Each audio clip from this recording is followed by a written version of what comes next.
से, सूक्ष्म शरीर में से मेरे अंदर पावर आ रहा है, ये भावना करनी पड़ेगी, ये संकल्प करना पड़ेगा। अगर सूक्ष्म शरीर में से तुम पावर नहीं खींचोगे तो पावर नहीं आएगा।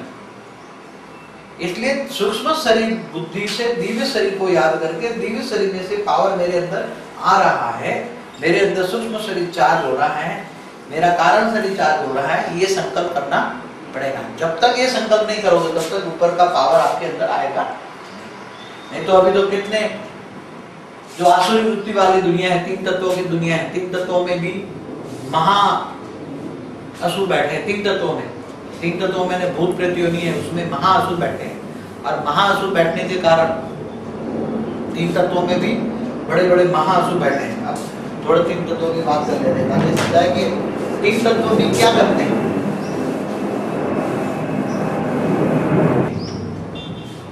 ये पृथ्वी के ऊपर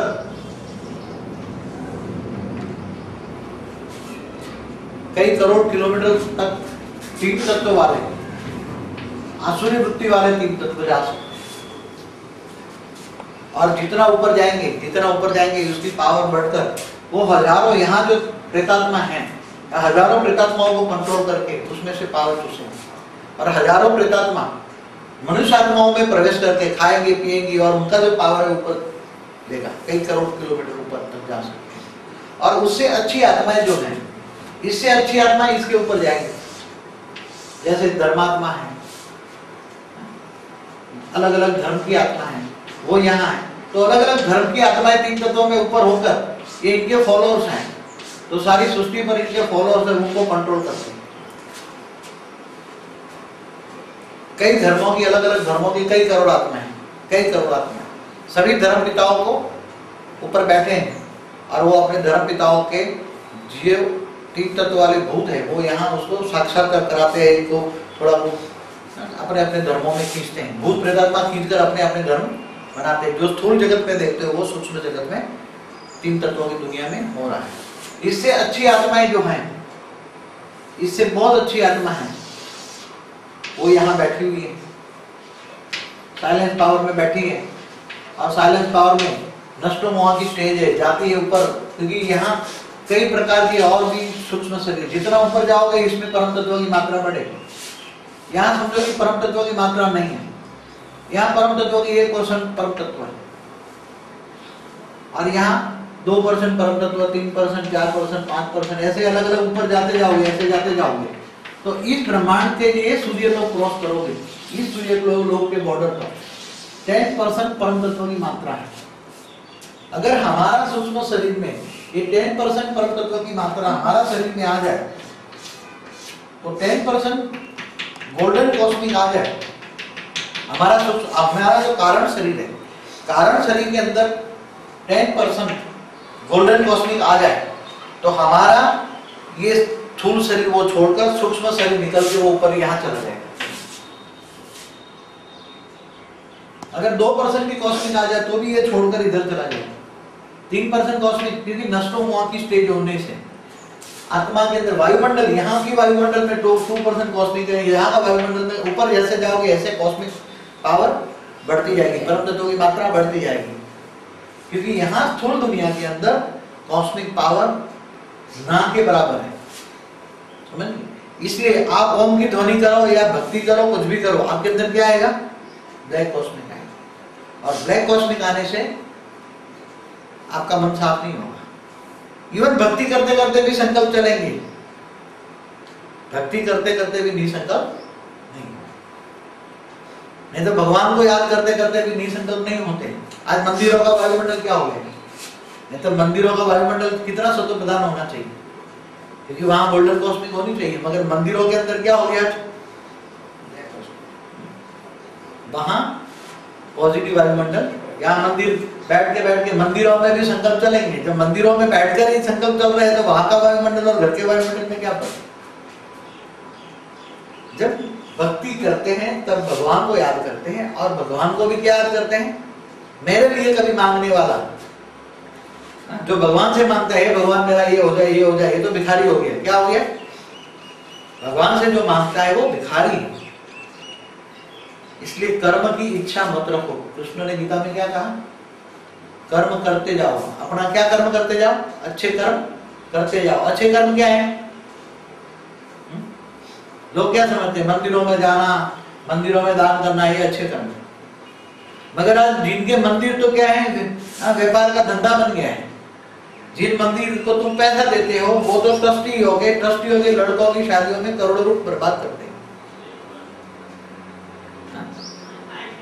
मंदिर बिकाऊ है, मंदिरों के जो इनकम होती है, तुम जो भक्त जो पैसा देते हैं मंदिरों को, वो पैसा कहाँ खर्च होते हैं?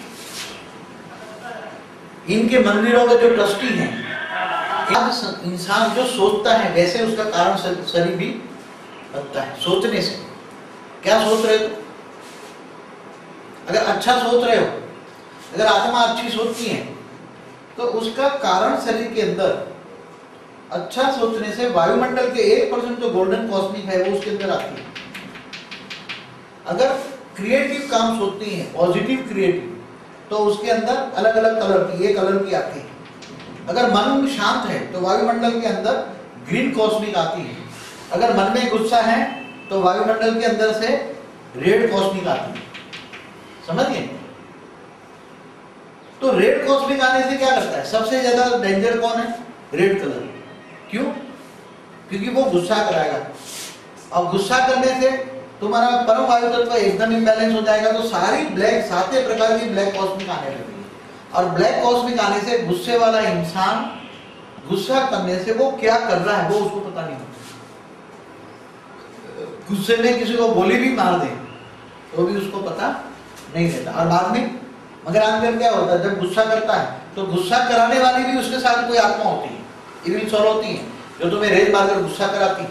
अब गुस्सा करा के फिर तुम्हें उल्टा पुल्टा काम करा के चली जाती है। तो सारी इविल सोल एक दुनिया के अंदर जितनी भी नेगेटिव है ये भी इविल सोल कराती है। और देवी सोल भी है जो पॉजिटिव काम कराती है।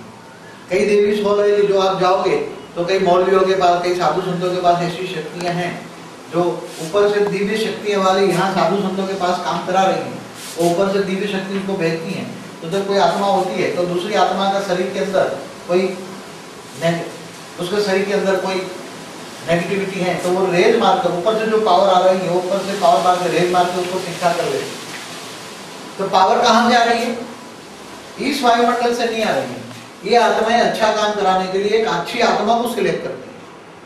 ऊपर वाले कई ग्रुप होता है, हजारों आत्माओं का ग्रुप होता है, वो चाहते हैं कि हम इस दुनिया के अंदर अच्छा काम करें, मगर नीचे नहीं आ सकते। ऊपर से देखेगी तो एक काला वायुमंडल दिखेगा। क्या दिखेगा? ऊपर से देखेगी तो काला वायुमंडल दिखेगा, काला धब्बा दिखेगा। और वो काले धब्बे में वो सोचती है कि मैं जाऊंगा तो काली बन जाऊंगा, इसलिए वापस जा नहीं पाऊंगा। इसलिए ऊपर से रेत डालकर कई आत्माएं इकट्ठी होकर यहाँ कोई आत्माओं को सिलेक्ट करती हैं। कोई आत्माओं को सिलेक्ट करके उस आत्मा में पावर ट्रांसफर करके दूसरी आत्माओं का कल्याण करने के लिए उसका सूक्ष्म शरीर को चार्ज करते हैं।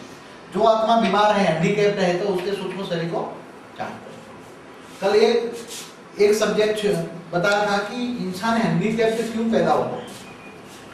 इंसान हैंडीकैप्ड क्यों पैदा होता है? जन्मते ही हैंडीकैप्ड होता है, जन्मने के बाद भी हैंडीकैप्ड होता है। कैसे होता है? जैसे कोई गर्भ के अंदर बच्चा बन रहा है तो कैसे बन रहा है? इसके अंदर एक परम तत्व का सेल है, एक सेल है, एक सेल के आसपास उसके ऊपर परम वायु तत्व, परम अग्नि तत्व एक सेल है। और वो सेल माँ के शरीर के द्वारा उसको स्थूल शक्ति प्राप्त होती है। ये माँ है तो माँ के शरीर के द्वारा स्थूल शक्ति उसको मिलती है। और स्थूल शरीर एक सेल से 2 सेल 3 सेल ऐसे बनाती जाती है।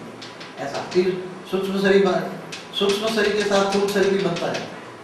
मगर इसके अंदर माँ जब जो सोचती है वो सेल, माँ जब जो सोचती है वो नेगेटिव सोचती है तो वायुमंडल के अंदर से, ये वायुमंडल के अंदर नेगेटिव सेल, उसके सेल द्वारा उस बच्चे के अंदर नेगेटिव सेल आएंगे। जब माँ नेगेटिव सोचती है तब उसका वायुमंडल में से नेगेटिव सेल आएंगे, नेगेटिव कॉस्मिक पावर आएगी। और नेगेटिव कॉस्मिक पावर उसके स्थूल शरीर को हैंडीकैप्ड बनाएंगे। समझ में आ रहा है? अब जब उनकी माँ नेगेटिव कान के द्वारा एकदम नेगेटिव सुन रही है, एक कान के द्वारा एकदम गलत बातें सुन रही है, एकदम उल्टी बातें सुन रही है जो नेगेटिव क्रिएशन करती हैं, तो नेगेटिव बातें सुनने के कारण उसे गर्भ में जो पल रहा बच्चा है उसके वायुमंडल से अंदर ब्लैक कॉस्मिक आएगी, और उसका जो कान के अंदर जो कॉस्मिक बनेगी, कान का जो भाग बनेगा उसके अंदर ब्लैक कॉस्मिक आ जाएगी। इसलिए वो जब बच्चा पैदा होगा तो सुनेगा नहीं। समझ में आ रहा है? घर के अंदर जो बच्चा हैंडीकैप्ड होता है उनका मेन कारण कहते हैं कर्मों का हिसाब किताब, कर्मों का हिसाब किताब।